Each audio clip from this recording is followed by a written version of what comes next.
Hoy nos acompaña un gran médico que después de tantos años de haberlo entrevistado como periodista en Univisión, ya lo considero mi amigo.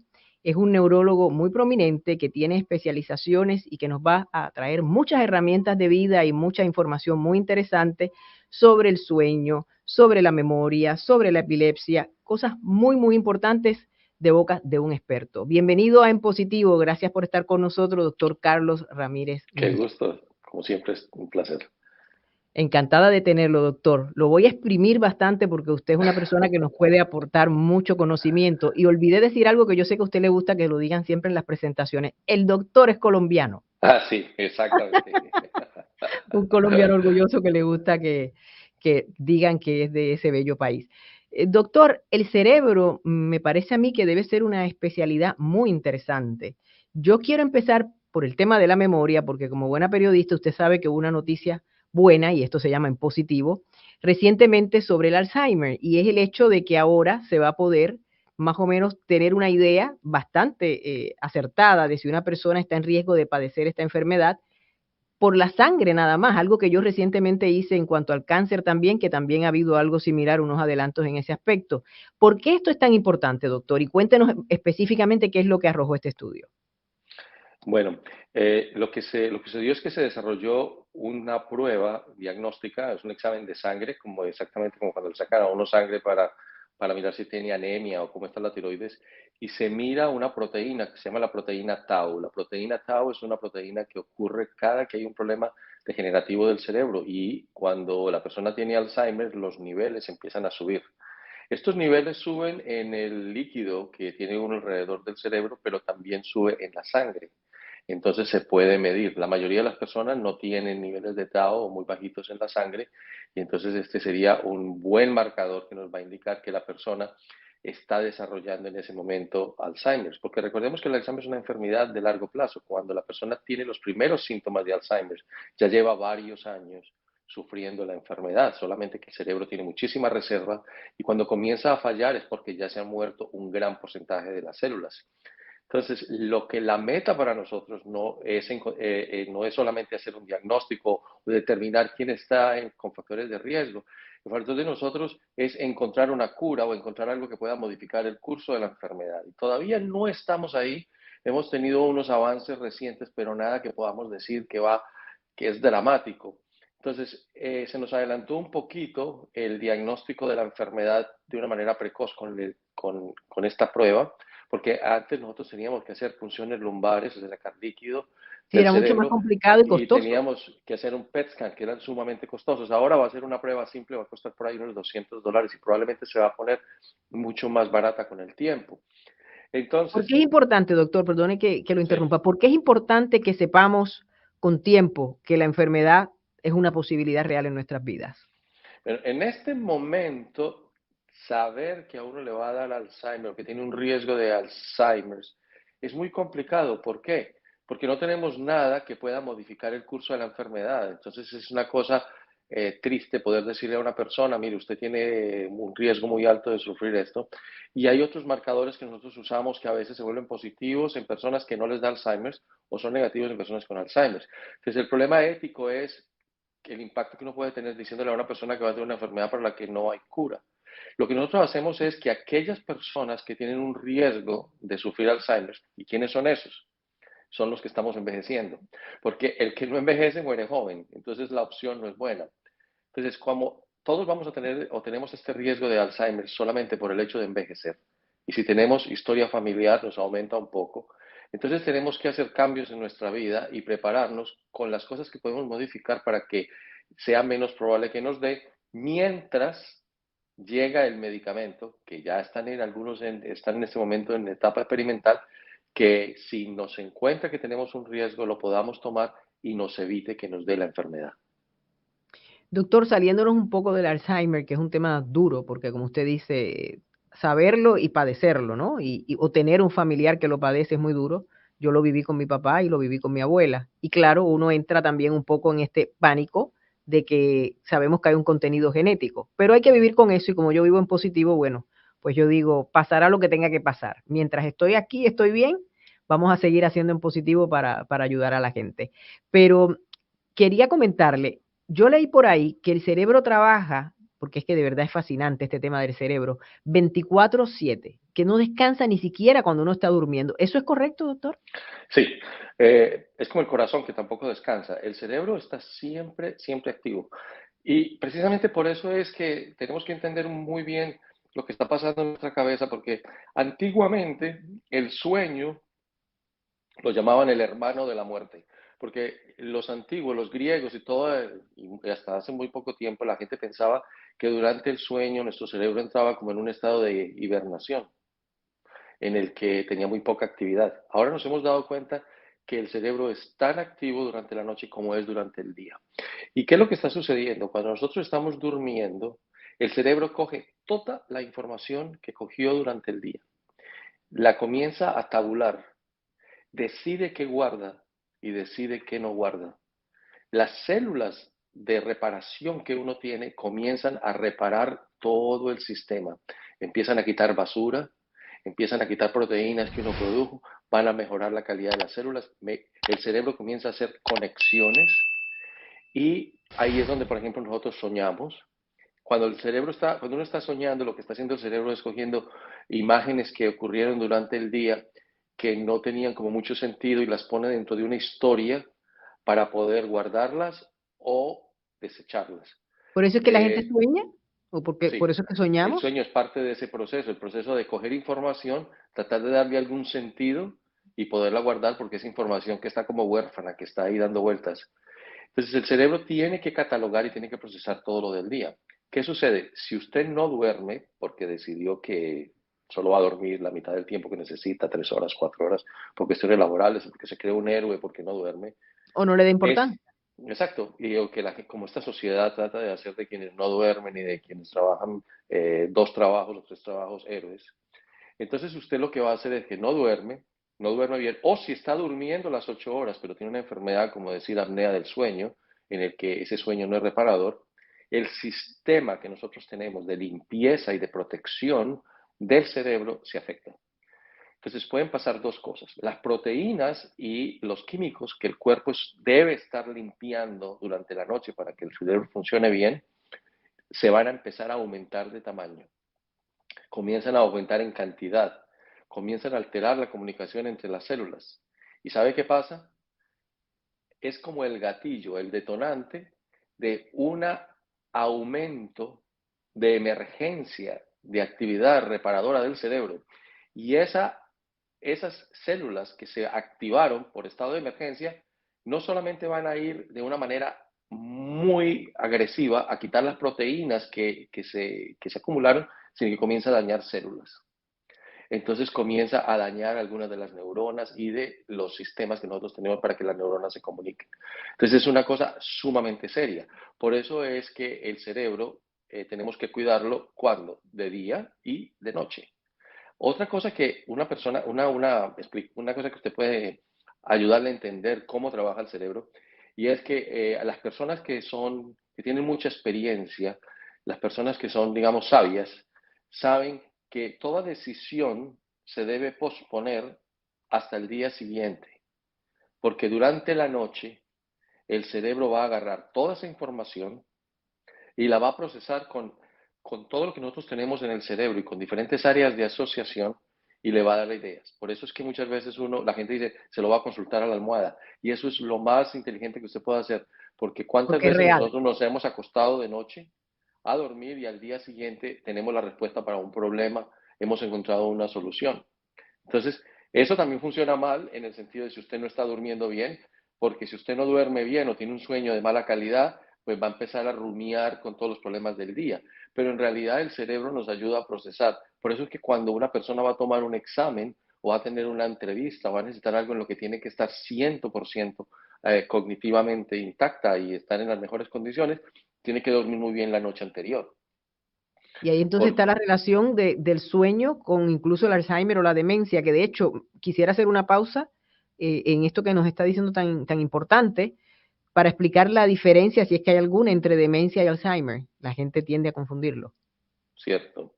El problema es que la demencia En español nosotros nos imaginamos demente una persona que está como en un hospital psiquiátrico con camisa de fuerza, pero realmente demencia es cuando uno pierde una actividad intelectual que tuvo.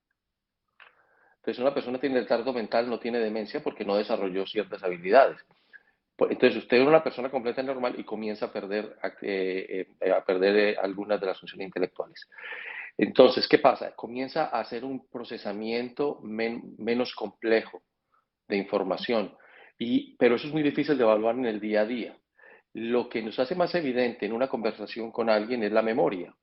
Entonces, por eso es que cuando nosotros hablamos de demencia, la mayoría de la gente va a verme a mí es por memoria, porque la memoria es lo que es más evidente para todo el mundo. Pero cuando usted mira el proceso intelectual y la sofisticación de la persona en el proceso del pensamiento, se comenzó a afectar muchos años antes. Y entonces la calidad de su escritura, la calidad de sus decisiones, todo eso se ha ido afectando gradualmente. Pero la memoria es lo que es más evidente porque es lo que estamos probando todos los días y lo que la gente se da cuenta. Entonces, la demencia es pérdida de eso. Ahora, ¿por qué podemos perder memoria y facultades intelectuales? Porque tengo una enfermedad crónica como Lyme disease, como sífilis, que tenga la tiroides que esté funcionando mal, que tenga bajos niveles de vitamina, por ejemplo, vitamina B, B12, que tenga una depresión severa, que tenga un problema médico que le está afectando el funcionamiento cerebral porque está aumentando toxinas, personas con falla renal y con otras cosas, la adicción, el alcoholismo, y vienen lo que llamamos las enfermedades neurodegenerativas, que son las que nosotros llamamos no curables de demencia, que son el Alzheimer, la enfermedad de Lewy body, y otros tipos de demencias que son menos comunes, porque el Alzheimer es la más común, y también la demencia que está asociada con la arteriosclerosis. O sea que son muchas. Y esta es una de las cosas buenas con la prueba esta que se La está demencia es haciendo. como una sombrilla, doctor. Sí, es como decir cáncer, que puede ser cáncer de seno, puede ser cáncer de una cosa. Entiendo. La demencia es pérdida de funciones intelectuales producida por algo. Y de acuerdo a lo que lo produce, se le pone el nombre. Entonces, se puede decir demencia por sífilis, demencia por baja de B12, demencia de tipo Alzheimer, o demencia por arteriosclerosis, o una forma mixta. Entonces, la prueba esta que se va a hacer en la sangre va a ser muy útil porque nos va a servir a diferenciar pacientes que tienen una presentación que parece como si fuera Alzheimer's, y no tienen esta proteína en la sangre, entonces lo más probable es que es otro tipo de demencia y usted va a ser mucho más agresivo en el diagnóstico y para encontrar una causa porque no le va a poder echar la culpa al Alzheimer. En el futuro lo que va a pasar es que cuando usted vaya al médico, así como le estamos midiendo el colesterol y estamos mirando si tiene anemia, le vamos a medir los niveles de la proteína Tau en la sangre. Entonces va a ser una prueba prácticamente de rutina para el seguimiento de las personas. Eso va a pasar, ¿por qué? Porque vamos, si Dios quiere, a tener un medicamento que nos va a prevenir el desarrollo de la enfermedad. O sea que es excitante lo que nos está esperando. Y eso sí es una realidad, doctor. O sea, ya estamos cerca de encontrar Mire, una medicina. si lo soñamos, lo podemos hacer. Y yo creo que estamos trabajando activamente. Hay muchos científicos trabajando en eso. ¿Y sabe por qué? Porque las personas que están tomando decisiones y que están haciendo las cosas son las de la edad nuestra. Somos los políticos, la gente importante tiene la edad nuestra. Y a ellos les Y interesa ellos que eso. tienen miedo, tienen pánico porque es nuestra generación la que estamos haciendo fila para estar en la categoría de riesgo. Entonces, los políticos y todos ahorita están empezando a darse cuenta que ellos son los beneficiarios potenciales de cualquier tratamiento y entonces están agresivamente dándole fondos a estos estudios. Así que yo soy muy optimista porque recuerde tantas enfermedades que hemos tenido que no tenían cura y que ahora con los avances tecnológicos que tenemos las hemos logrado vencer. ¿Y por qué no? ¿Y por qué no el Alzheimer? Cuando va a tener características epidémicas. Claro, y bueno, y de hecho el cáncer no hemos encontrado la cura final, pero hace 20 años o quizás menos, era un diagnóstico de muerte en algunos tipos de cánceres que ahora son tratables, que se vencen, incluso algunos, hay gente que vive con metástasis, por decir algo dramático, ¿no? O sea, que tiene una situación difícil, pero puede vivir con cierta calidad de vida, porque ahora la medicina le ha podido dar eso, que antes no existía. Cuando yo llegué a este país, yo trabajé en investigación médica. Yo era lo que llaman un científico visitante en la Universidad de Georgetown y el Instituto Nacional de Salud. Cuando yo estaba ahí, el HIV estaba matando Increíble, es un gran miles de ejemplo. personas. Era para mí lo más terrible hacer una rotación en el hospital porque lo que hacía era firmar de certificados de defunción de personas jóvenes. Y parecía imposible encontrar la cura del HIV. En este momento no la tenemos, pero es una enfermedad completamente tratable como si fuera hipertensión o como si fuera diabetes. Hay enfermedades como la hepatitis C, que yo en esa época trabajé también en hepatitis, parecía completamente incurable, está asociada con cáncer y todo. Ahora es una enfermedad curable. Imagínense, una enfermedad viral crónica curable. Entonces hay muchas cosas que nosotros veíamos con los lentes, con las gafas de esa época y nos parecía imposible encontrar una solución y ahora pues estamos llegando. Por ejemplo, con Alzheimer hay una pregunta que todavía hemos podido responder a ciencia cierta, es, ¿las placas que nosotros vemos en el cerebro producen Alzheimer o el Alzheimer produce placas? Si el Wow. Alzheimer produce placas y las removemos, no hacemos nada o muy poco. Pero si las placas producen Alzheimer y las removemos y ya tenemos medicamentos altísimamente efectivos, esos medicamentos van a cambiar el curso de la enfermedad.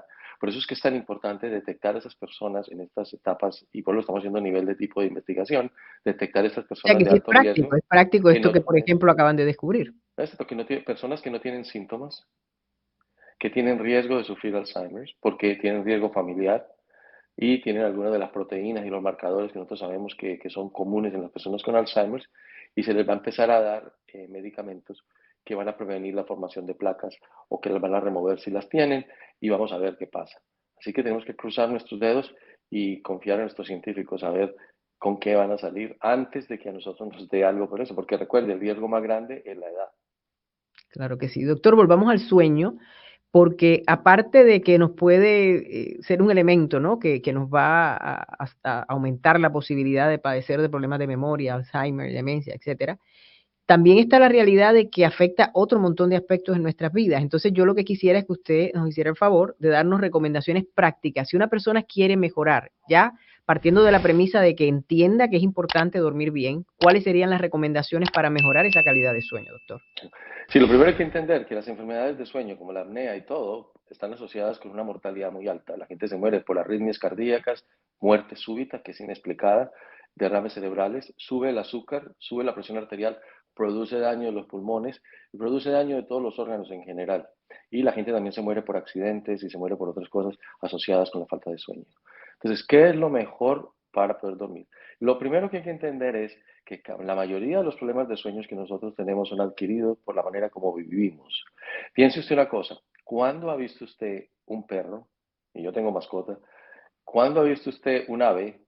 ¿O cuándo ha habido un gato o algo que tenga insomnio? No.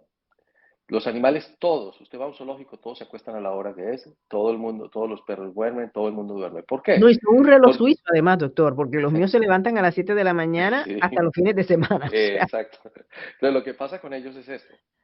Ellos están siguiendo las reglas de la naturaleza que nosotros hemos violado. Entonces, hay que reproducir lo que pasa en el ambiente, como si nosotros fuéramos animales, que definitivamente lo somos. Claro, Entonces, ¿qué pasa en el ambiente? Cuando el sol se está ocultando, empieza a bajar, disminuye la intensidad de luz. Entonces, al disminuir la intensidad de luz, los animalitos se dan cuenta que hay que irse a dormir. Por eso cuando hay un eclipse total, las gallinas se acuestan y todos los animales se acuestan porque esa es la primera señal de que hay que ir a la cama. la luz. Entonces, ¿qué hay que hacer en nuestro ambiente? Como nosotros ya no seguimos el sol, porque vivimos en nuestras habitaciones con luz artificial, entonces lo primero que tenemos que hacer es, antes de acostarme, comenzar a disminuir la estimulación visual. ¿Cómo? Bajando la intensidad de las luces de nuestro apartamento, o evitar la exposición a la luz de los computadores o a la luz de los teléfonos celulares. ¿Por qué? Y del televisor, porque El famoso blue light ese, ¿no? sí, cada que usted mira el teléfono celular, la pantalla, el cerebro recibe un mensaje de que son las 12 del día. Como a las 12 del día usted no duerme, inmediatamente bloquea la generación de todas las hormonas que nosotros usamos para dormir. Esa es la primera cosa. La segunda, ¿qué más sucede en el ambiente cuando el sol se baja? La temperatura baja. El frío. Entonces, ¿qué debe hacer uno en el apartamento o en su casa? Bajarle al termostato, poner la temperatura baja. Esa le da otra señal al cuerpo de que tiene que producir las hormonas para dormir. La otra cosa que pasa en el ambiente, ¿por qué usted oye grillos en la noche y todo eso? Porque hay silencio. Entonces, hay que disminuir la estimulación auditiva. Entonces, bajar la visual, bajar la temperatura y bajar la estimulación auditiva. Después de eso, comenzar una rutina, que es la rutina que le dice al cerebro, estamos listos para acostarnos. ¿Y cuáles son esas rutinas? Para la mayoría de nosotros, la rutina es la lavada de los dientes, antes se lava la cara, se toma una ducha y todo. Entonces, después de eso, si usted hace todo lo que yo le estoy diciendo y sigue una rutina todas las noches y se acuesta siempre a la misma hora, cuando usted llegue a la cama y pone la cabeza en la almohada, el cerebro sabe que va para dormir y entonces inmediatamente manda las últimas hormonas. Entonces, ¿en qué violamos nosotros esto? Primero, tener la temperatura alta en nuestros apartamentos o en nuestras casas, tener luces intensas, estar mirando la computadora o mirar el televisor, no tener una rutina, no tener una hora fija y utilizar la cama para cosas diferentes a dormir y si tiene suerte otras cositas afines, pero no puede ni leer, ni ver televisión, ni mirar el computador, ni mirar el iPad, ni nada de eso, ni pensar en problemas, ni nada. ¿Por qué? Porque cuando usted se acuesta, el cerebro tiene que asociar que la única actividad permitida en la cama es el sueño. ¿Es Entonces, el sueño o el sexo? las dos cosas. Si usted tiene buena suerte, eso depende de cada persona y de la suerte que tenga. Pero es importante aclararlo porque está permitido. O sea, Esas eso son las sí no dos. entra en la lista de las cosas que no se pueden No, hacer no, en la no, cama. esas dos están Porque permitidas. eso sí nos va a traer Eh, grandes problemas, no, doctor. no solamente están permitidas, sino que las recomendamos.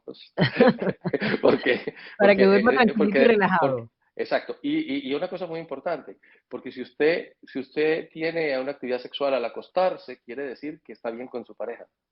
Entonces, nadie se debe acostar con una pelea sin haber arreglado, porque el cerebro va a seguir agonizando toda la noche con el problema. Entonces, O sea, que hasta la siempre, medicina recomiendan lo que decían los terapeutas familiares, ¿no? Nunca se vaya a la cama molesto. exacto, arreglen el problema. Mire qué interesante. Arregla el problema y viene la reconciliación, viene la luna de miel y después va a dormir muy bien. Porque lo peor que puede pasar es rumiar los problemas al acostarse. Entonces, Que yo si creo usted que causa el comienza, insomnio muchas veces, sí, doctor. claro, si usted comienza a seguir esas rutinas y la rutina la aplica también para el fin de semana, entonces usted va a tener un sueño de buena calidad. Otra cosa que afecta mucho el sueño es, por ejemplo, si usted duerme durante el día. ¿Por qué? Porque el sueño viene más o menos en etapas de 4 horas, otras son como de 2 horas y media. Entonces lo que sucede es que si usted empieza una de esas etapas y, y se despierta, va a estar de muy mal genio. Puede tener dolor de cabeza. Muchas personas han experimentado eso, que se toman una siesta durante el día y se Eso le iba a despiertan de mal preguntar, o sea, genio. no a la siesta. No, no, no, la siesta está bien porque es una cosa hasta cultural para nosotros, pero Claro. lo que recomendamos es que no sea más de 20 minutos, 20 o 25. ¿Por qué? Porque si usted la deja pasar de 20 a 20 o 25 minutos, lo que le va a suceder es que va a entrar en una etapa de sueño más larga y la va a interrumpir. Y la va a interrumpir en una etapa en la que se va a sentir mal. Entonces, los estudios muestran que si usted hace el napuchino, va a tener un mucho mejor rendimiento laboral. ¿Y en qué consiste? Usted El se toma, napuchino, sí, o sea, de nada. usted se toma un café,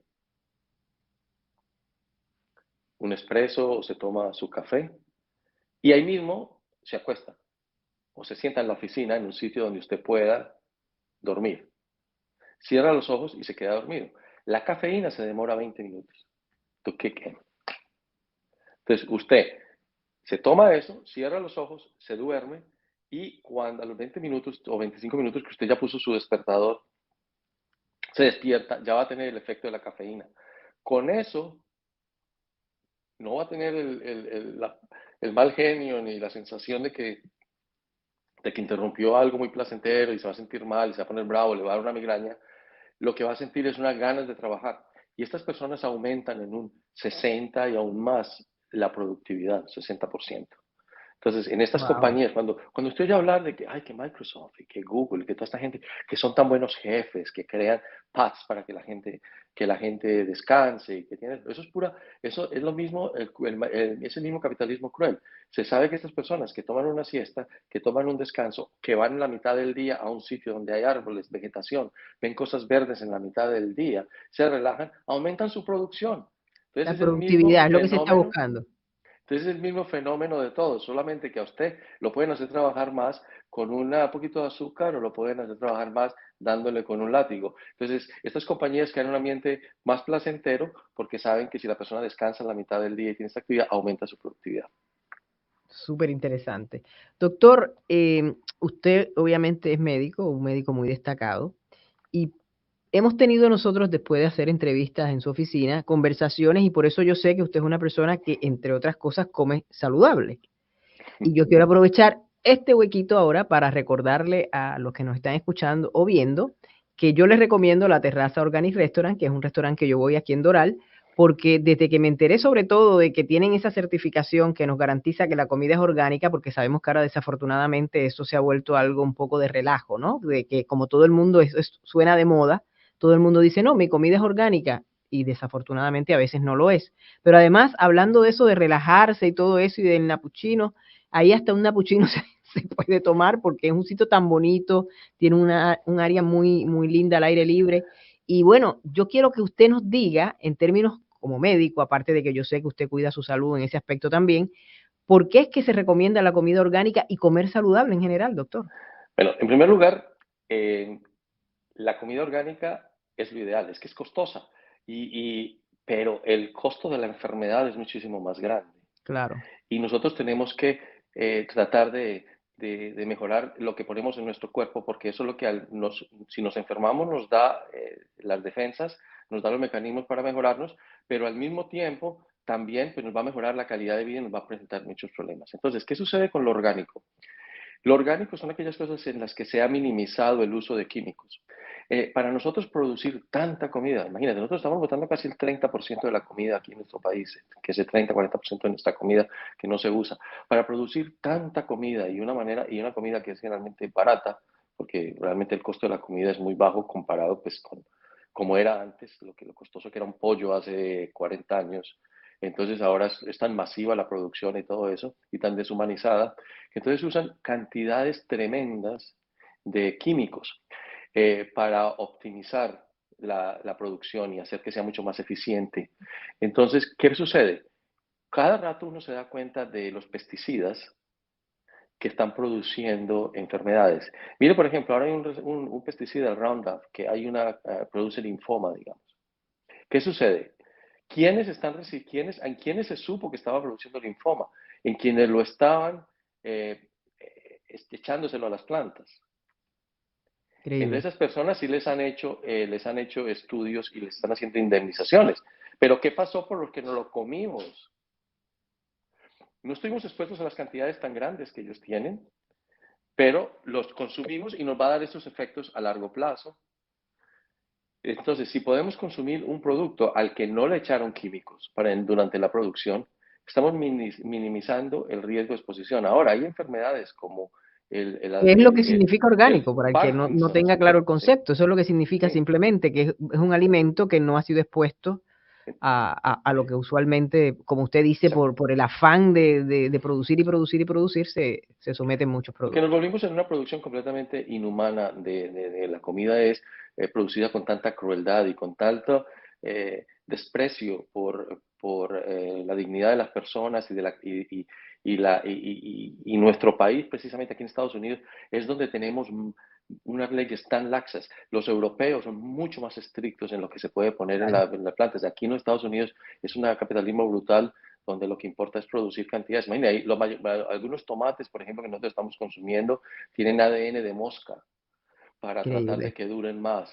hay una cantidad de manipulación genética y todo a nuestros alimentos. Entonces yo recomiendo siempre que tratemos de comprar, pero si usted no tiene los recursos económicos para comprar la comida orgánica, por lo menos tiene que detectar cuáles son las que son más peligrosas. El cilantro, la cebolla, el brócoli. ¿Por qué? Porque usted, es casi imposible usted lavar un brócoli para sacarle entre cada pedacito y cada pequeño huequito Claro, los depósitos que va a tener de cualquier pesticida. El tomate absorbe por la piel las toxinas, las fresas, ese tipo de cosas que son así de piel tan delgaditica, los ajís, todas estas cosas son las que más. Entonces, si usted no puede comprar todo orgánico, pues no compre piña. La piña no tiene que ser orgánica, aunque tiene una coraza así de grande. El coco no tiene que tener porque tiene toda una cubierta. Pero por ejemplo, las papas, las cosas estas que son así, que tienen una menos protección, son más expuestas, son las que pueden ser peor. Creemos que puede haber una asociación de los químicos que hay ahí que le están echando a los productos, que algunos de ellos tengan algún efecto, digamos, para producir Parkinson's y de pronto hasta Alzheimer. Recuerde usted de dónde vienen los químicos que nosotros le estamos echando a a las plantas. Fueron los químicos que sobraron de las armas químicas de las guerras mundiales. Ellos produjeron cantidades de fósforo y de cosas que ellos iban a usar para matar soldados en la guerra. Se quedaron con todos esos millones de toneladas de productos químicos y la manera de utilizarlo era pesticidas. Como que lo que matara a los insectos no nos pudiera matar a nosotros. sí, Entonces, el mismo origen de eso es nefasto. O sea que, y es muy importante que sea, por ejemplo, en restaurantes, como dice, que sea certificado, porque todo el total. mundo, mucha gente miente y mucha No, y gente, en este mundo, doctor, donde, como usted ha dicho, obviamente, comer saludable cuesta. Y ellos pagan muchísimo por esa certificación que a ninguno de estos otros lugares supuestamente orgánicos como que les interesa tener, porque me comentaba, por ejemplo, la dueña que la misma persona que vino, que viene a hacer la certificación, que le revisan todos los productos que se compraron, dónde se compraron, etcétera, le dijo, así fue que ella se enteró que ellos eran los únicos. Le dijo: "No tiene idea la cantidad de restaurantes que dicen orgánico afuera, que no lo son. Nosotros no tenemos idea de lo que la gente está sirviendo". Y una co me gusta eso, y además me gusta el que, a pesar de que la comida orgánica, pues, obviamente es un poco más costosa, no sé cómo ellos hacen para mantener unos precios súper razonables, porque, bueno, sí sé cómo lo hacen. Ellos tienen como una conciencia muy importante social de que ellos también quieren, obviamente todo el mundo tiene un negocio para ganar, pero yo veo que ellos le dan mucha importancia a la salud de sus clientes y se toman eso como muy en serio y no, yo y creo que eso es lo que les ha dado el éxito. cuando ellos encuentran proveedores, se vuelven clientes fijos y están comprando buen volumen, pues les dan Correcto. descuentos. Lo que pasa es que mucha gente, por ejemplo, están comprando orgánica y no orgánica, entonces no compran buen volumen a los proveedores, y los proveedores no les pueden hacer Claro, pero si descuentos. todo lo que estás comprando es orgánico, sí, eso Es tiene orgánico, ellos le pueden tiene dar tiene descuentos. lógica. Pero sí es muy importante lo orgánico. Y otra cosa que es importante entre lo orgánico, y recuerda que yo soy colombiano, es que el café tiene un gran efecto neuroprotector. Y si el café es orgánico, es todavía mucho mejor. ¿Por qué? ¿Qué hace el café? El café es Ahora el se están haciendo unos producto, cafés espectaculares. sí, el café es el producto que nosotros tenemos en este momento en la naturaleza, que es barato, que está en todas partes y que tiene la mayor cantidad de antioxidantes.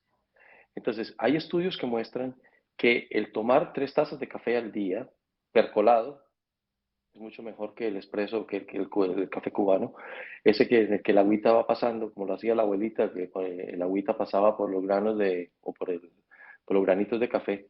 Eh, Tiene un efecto protector, imagínate, en un 60 o 65% para Parkinson's. También hubo un estudio en Italia en el que hicieron con los tomadores de café y disminuyó el riesgo de sufrir Alzheimer's. Entonces, ¿qué cosa mejor que tomar una cosa deliciosa como una taza de café colombiano 3 veces al día que le está previniendo Alzheimer's y que le puede estar previniendo, que le puede estar previniendo Parkinson's y que también puede tener un efecto protector de otros órganos y prevenir hasta aún el cáncer? O sea que si uno toma café está bien. Ahora, Un dato muy importante sobre la comida orgánica. Como la mayoría de los productos orgánicos son vegetales, aunque también hay pollo y de todo eso, pero la Claro, tendencia, cuando una persona tiene un restaurante orgánico, generalmente usted va a ver que el menú es más saludable, que ellos tienen generalmente más vegetales y más cosas y menos correcto. carne y menos de eso. Entonces hay una cosa que, como yo siempre me voy a la raíz de la biología, ¿por qué los seres humanos vemos color? Usted mira las aves y las aves ven color porque los machos están llenos de colores. Y cuando están atrayendo la hembra, usted mira que las hembras siempre son de color oscuro y el macho tiene todos los colores, más como mira un pavo real, la hembra es gris o café y el pavo real tiene todos los colores y lo mismo pasa con los pájaros, porque lo usan como para mandar mensajes y también les sirve para escoger el tipo de comida que van. Los seres humanos no hacemos eso. Ustedes, yo me imagino que sus parejas no llegan allá y se ponen de todos los colores y a bailar y a saltar a ver si la enamoran, porque no usamos eso para comunicarnos. Pero esa habilidad que tenemos nosotros de ver tantos colores es para que en nuestra dieta tengamos color. Porque un plato de comida con muchos colores es un plato saludable. Entonces piense usted esto, usted tiene una ensalada y la ensalada tiene el rojo del tomate, los diferentes verdes, el amarillo, tiene los diferentes tonos de verde. Entonces, todas esas cosas le están diciendo al cerebro que lo que usted está comiendo es saludable. Porque supuestamente nosotros no debemos comer cosas monocromáticas, sino que tenemos el sentido de la vista para escoger diferentes colores y que nos atraigan las cosas que son saludables, como las frutas y como los vegetales y todo. Entonces, por eso las monocromáticas no son tan buenas. La carne, un pedazo grande de carne no es tan saludable porque es monocromático. Pero una Claro. ensalada con el arco iris, hay garantía de que usted está recibiendo la mayor cantidad de nutrientes. Entonces, todo tiene un sentido. Y entonces hay que comer. Ahora, hay que poner mucho cuidado con lo orgánico que viene del exterior, porque en el puerto de Miami, cuando llegan los productos de cualquier país, puede ser de México o puede ser de algún otro país, le echan, aunque diga orgánico, le echan químicos para evitar que entren plagas. Pues a veces vienen con el sello de orgánico de un país y aquí en los Estados Unidos. Por eso es que es mucho mejor consumir lo orgánico doméstico, porque Claro. no tuvo que pasar por las aduanas. Bueno, pues saliéndonos de la comida, que en Sí, realidad no, digamos, no estaba en el menú, porque tengo un neurólogo aquí que, como le decía, quiero sacarle información buena de temas de neurología. Eh, La epilepsia. La epilepsia, recuerdo yo de niña que era esta condición complicada donde las personas de momento estaban en un lugar y caían con un ataque, uno no sabía qué hacer, aquel decía ponle la cuchara para que le aguántale la lengua, que se la traga, nadie se puede tragar la lengua. Pero bueno, era como esta cosa de la a que, digamos, a la gente le asustaba porque no la entendía. Sin sí. embargo, yo hace muchos años que no presencio algo como eso, e incluso conozco personas epilépticas que tienen una vida normal. ¿Qué fue lo que logramos con la epilepsia, doctor? Que avanzamos Bueno, a ese punto. la epilepsia es muy interesante porque a través de la historia ha sido una de las enfermedades más temidas. Sabemos que muchos de los personajes famosos de la historia, Dostoyevsky, Mahoma, muchos de ellos sufrieron epilepsia. La epilepsia es catastrófica, es dramática. Ver a una persona convulsionando es de las cosas más fuertes que uno puede ver, de las emociones más intensas. Yo en el hospital, alguien llega con un dolor en el pecho, todo el mundo lo atiende. Llega una persona convulsionando, las enfermeras se ponen pálidas, los médicos se asustan, porque es como si la persona estuviera poseída. Y de hecho, en la Edad Media, en una parte de esas, muchos epilépticos fueron puestos en la hoguera porque se imaginaban que estaban siendo poseídos por el diablo y que era una posesión demoníaca. Algunas santas, por ejemplo, místicas que nosotros tenemos, cuando hacían hiperventilación, que estaban rezando, les daba un ataque de epilepsia y creían que estaban teniendo una experiencia divina. Produce unos efectos en el cerebro que no necesariamente son las convulsiones clásicas. Entonces nosotros al principio no teníamos casi ningún medicamento que fuera efectivo y después desarrollamos unos que eran muy efectivos pero llenos de efectos colaterales. Resulta que entró una nueva generación de medicamentos para epilepsia que nosotros llamamos las drogas de diseño. en lo que ellos comenzaron a diseñar en el laboratorio medicamentos que eran específicos para llegar a atacar las células que estaban activas. Entonces desarrollamos una gran cantidad de medicamentos que la gente puede tomar, que son muy efectivos a controlar la epilepsia con efectos muy bajos. Ahora, encontramos también con la sofisticación tecnológica que podemos ver qué parte del cerebro, en la mayoría de las personas que tienen epilepsia o en muchos de ellos, cuando no están respondiendo bien al tratamiento, cuál es el área del cerebro que está produciendo la epilepsia y se hace un mapa del cerebro y el cirujano entra y corta ese pedacito. Esa es una cirugía para epilepsia y la persona ya no va a tener más Wow. la epilepsia. O sea que hemos llegado hasta el punto aún Ha habido mucho adelanto de entonces en hacer un este mapa aspecto. cerebral. Entonces ha cambiado muchísimo. Han cambiado también muchos los mitos. Antes decía que una mujer con epilepsia que está tomando medicamentos no podía no debía embarazarse. Ahora ya le decimos que se embarace, que tomamos precauciones, detección precoz de problemas, pero son mujeres que pueden desarrollarse completamente como madres y esto. También había un mito antes que las mujeres se les curaba la epilepsia con el matrimonio, porque tenían los casos de las muchachas que les daban ataques y todo, y después se casaban y de pronto ya no les volvía a dar. Y resulta que ahí a veces es un poquito un reto para nosotros diferenciar la gente que tiene epilepsia y la persona que tiene ataques de histeria. Por ejemplo, los que tienen, por ejemplo, esos que tienen los desmayos de telenovela, que se van así y todo, porque el epiléptico cuando se cae se da contra el mundo y se rompe la cabeza y todo. Esos desmayitos de telenovela de Univisión, sí que se van de ladito, eso generalmente no son ataques epilépticos. Entonces ya se ha logrado diferenciar más el uno del otro. Y muchas de esas mujeres que antes les daban esos ataques de epilepsia y se casaban, ya estaban tan ocupadas con el marido, criando niños, que no tenían tiempo para el pequeño ataque. Entonces ha cambiado mucho la perspectiva, ya no tenemos el estigma que teníamos antes, como a los niños los estamos tratando con la epilepsia mucho más temprano y a los adultos, entonces ya no tienen los problemas que tenían antes cognitivos, porque tantas convulsiones que les daban, hay algunas personas que pueden tener 100 más al día de convulsiones, no podían pensar y no podían desarrollarse intelectualmente. En cambio ahora con los nuevos medicamentos que no afectan las funciones intelectuales se pueden desarrollar completamente y ya son abogados, tienen sus profesiones completamente normal. Yo tengo pacientes que no han tenido una convulsión en 2 o 3 años con los nuevos medicamentos, o sea que ha cambiado todo, pero la epilepsia es una de las cosas más catastróficas. Ahora es interesante que la epilepsia ocurre más que todo en los extremos de la vida. Nosotros pensamos mucho en el muchachito, en el niño y en todo, pero a medida que vamos envejeciendo también nos está aumentando el riesgo de tener convulsiones. Y epilepsia es aquella persona a quien le han dado más de 2 convulsiones en las que no ha habido una causa como una infección o algo. O sea que para tener ese diagnóstico solo hay que tener 2 convulsiones.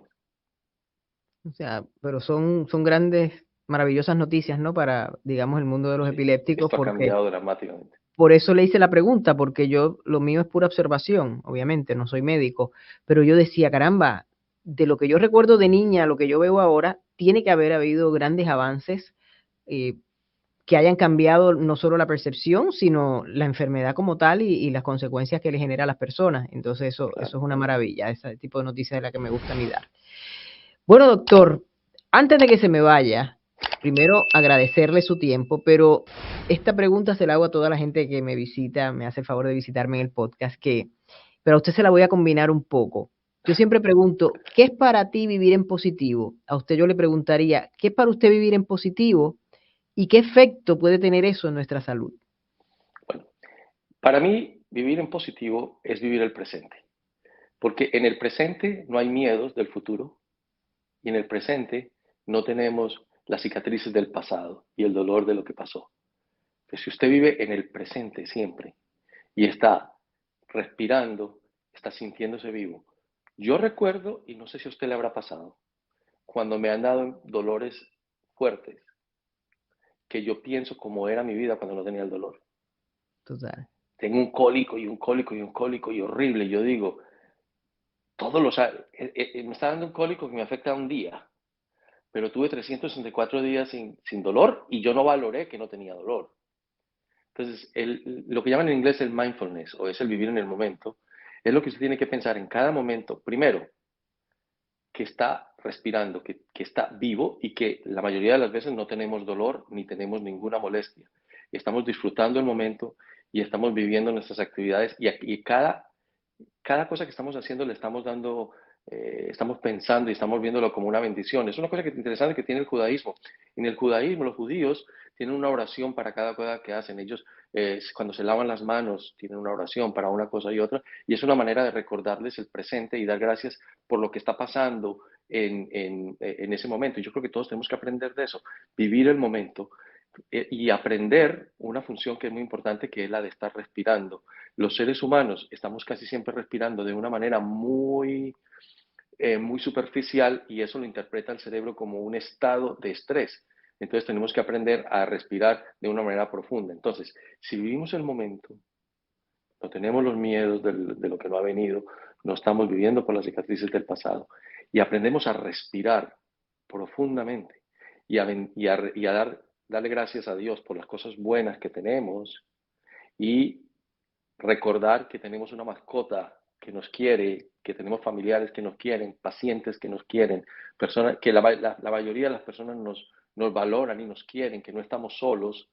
Eso inmediatamente hace que el cerebro produzca endorfinas, que son químicos que le hacen sentir a uno bien, lo hace sentir bien con la vida, lo hace sentir bien de estar vivo y su presión arterial baja, sus azúcares bajan, la tensión muscular baja, la memoria mejora y va a vivir como viven o vivían los antepasados nuestros que vivían en el campo, que se levantaban por la mañana, valoraban el desayuno y se iban a trabajar, a recoger plantas, a sembrar, que eso es lo que los seres humanos debíamos haber mantenido, que era el disfrutar estas cosas simples.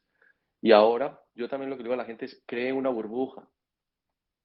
Los seres humanos no tenemos el aparato mental para procesar el dolor colectivo. Entonces, nosotros solamente estamos diseñados para saber lo que le está pasando a la tribu. Yo tengo una paciente con la que siempre pienso que era una señora retirada y yo me la encontraba como con lágrimas en los ojos. Le decía, ¿qué le pasa?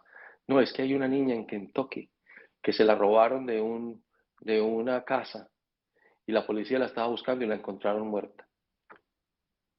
Y yo pienso, ¿por qué esta señora en Miami, de 86 años, tiene que estar sufriendo por la niña que se robaron en otra parte del mundo? ¿Por qué nosotros tenemos que incorporar el dolor de toda la humanidad y de toda la cosa en nuestra vida diaria?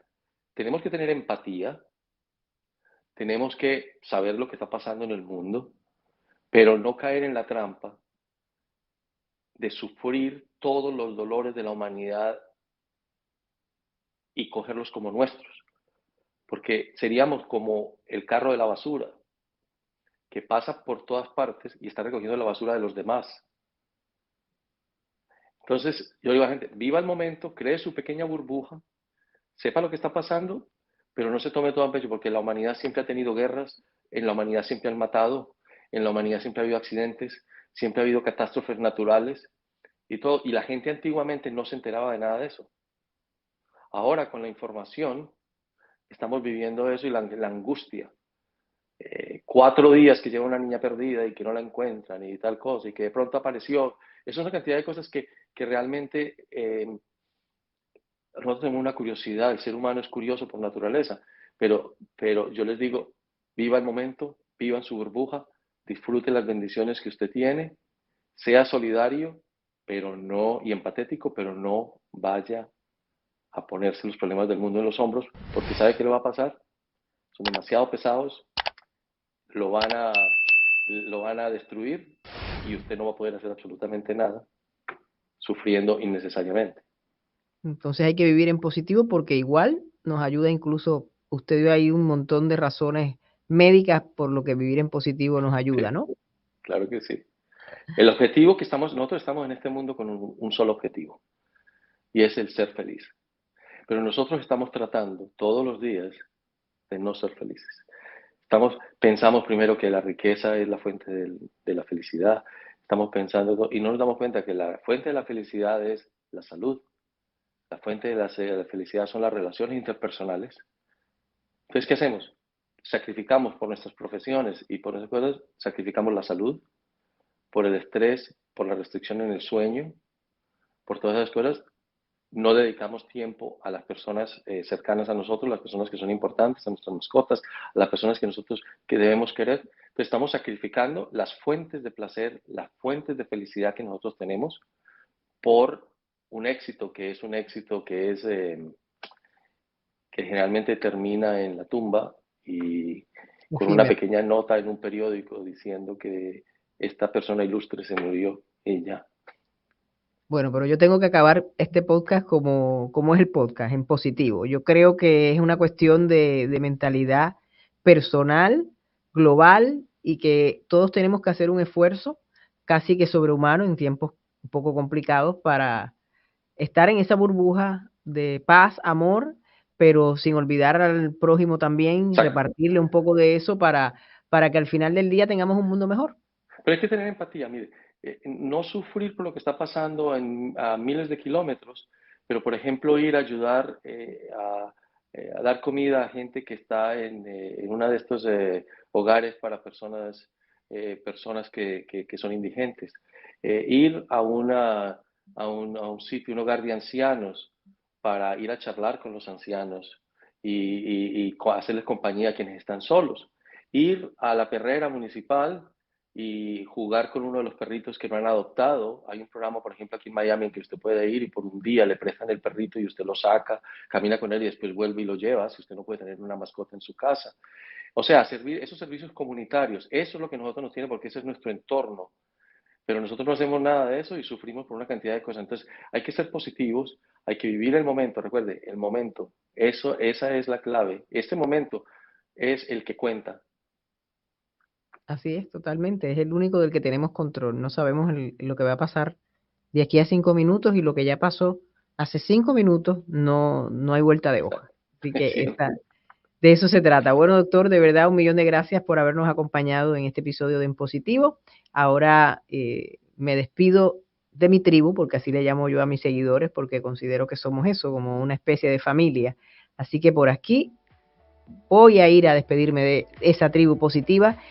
Hoy aprendimos mucho, yo creo que esta información hay que utilizarla así, en positivo, toda esa información que nos puede dar recursos y posibilidades para día a día mejorar el entorno y por supuesto mejorarnos de adentro, que es lo más importante. Gracias por habernos acompañado, les ruego que como siempre, importantísimo, vayan a la plataforma donde nos escuchan, se suscriba, comente, porque de eso es que nos alimentamos para seguir haciendo este regalo de amor que es en positivo. Nos vemos la próxima semana.